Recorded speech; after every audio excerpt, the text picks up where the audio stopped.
ప్రజానిక. ఈనాడు group సంస్థల chairman Ramoji Rao మృతిపై Kurnool MP Bastipati Nagaraju దిగ్భ్రాంతి వ్యక్తం చేశారు. సామాన్య కుటుంబంలో జన్మించి ఎన్నో విజయాలు సాధించిన రామోజీరావు జీవితం అందరికీ ఆదర్శమని, అక్షర యోధుడుగా పేరున్న రామోజీరావు తెలుగు రాష్ట్రాలకు దేశానికి అందించిన సేవలు ఎనలేనివని నాగరాజు తెలిపారు. ఇక ఈనాడు గ్రూప్ సంస్థల స్థాపనతో వేల మందికి ఉపాధి కల్పించారన్నారు.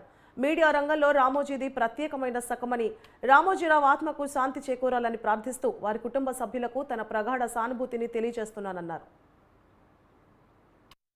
3 గంటల ప్రారంభంలో రామోజీరావు గారు ఈనాడు సంస్థల అధ్యక్షుడు ఆయన పరమ పదించడం అందరినీ విభ్రాంతికి గురి చేసింది.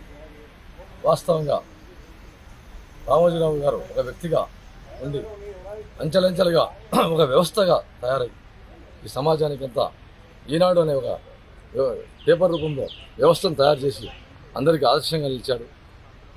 ఈ రోజుల్లో ఉండే యువత కూడా రామోజీరావు గారిని ఆదర్శంగా తీసుకొని వారు ప్రతి ఒక్కరూ ఆయన ఆశయాల మేరకు ఆయన్ని ఒక ఆశయంగా తీసుకొని మనమంతా ఆయన తలుచుకుంటూ ఆయన ఆత్మకు శాంతి చేకూరాలని కోరుకుంటూ